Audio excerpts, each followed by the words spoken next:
یہ نہیں کہ ایک دن کی بات کر رہے تھے. یہ ساری صورتحال آپ کے سامنے ہے. تمام کینڈیڈیٹس آپ کے سامنے موجود ہیں. جو نہیں پہنچے ابھی کیونکہ ہنگامی طور پہ پریس کانفرنس رکھی گئی تھی، وہ بھی آپ کی پریس کانفرنس اور سوالات کے بعد جو ہے وہ انشاءاللہ تعالی اختتام پذیر ہوگی. راستے میں موجود آ رہے ہیں، وہ یہاں پہ پہنچ جائیں گے. جو پاکستان مسلم لیگ نواز کا موقف ہے اوورال موقف یہ ہے. دیکھیں آپ میٹھا میٹھا ہاپ اپ کڑوا کڑوا تھو تھو. اب آپ دیکھیں کہ بہت سارے لوگ ایسے بھی نکل آئے ہیں، مختلف جماعتوں کے سربراہ بھی ہیں، جنہوں نے آج گالیاں نکالنی شروع کر دی ہیں ان مقتدر لوگوں کے بارے میں جن کے بارے میں اس وقت وہ کچھ نہیں کہہ سکتے تھے. میں سمجھتا ہوں کہ اخلاقی طور کے اوپر سب سے بڑا وکٹم تو ہم لوگ بیٹھے ہوئے ہیں، لیکن اگر ہم اس وقت کسی کے خلاف بات نہیں کر سکتے تھے تو آج بھی ہمیں کرنے کی اخلاقی طور پہ اجازت نہیں ہونی چاہیے، یا ہمارا ضمیر اس کو کبھی بھی گوارا نہ کرے گا ہم اس کو بیان کریں.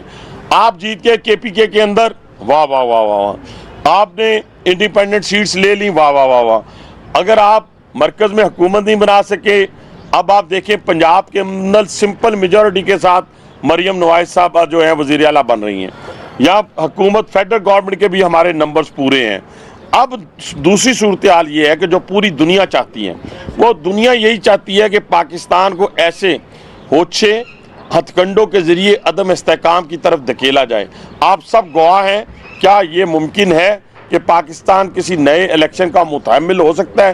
یہ ممکن ہی نہیں ہے، اور اس کی بنیاد ہی اس لیے رکھی گئی ہے. اور یہ تانے بانے بھی جانے میں بھی اور انجانے میں بھی، یہ تانے بانے بھی جا کر آپ کو غیر ملکی طاقتوں کے ساتھ بھی ملیں گے اور ایسے لوگوں کے ساتھ بھی ملیں گے جو پاکستان کو عدم استحکام کی طرف دھکیلنا چاہتے ہیں.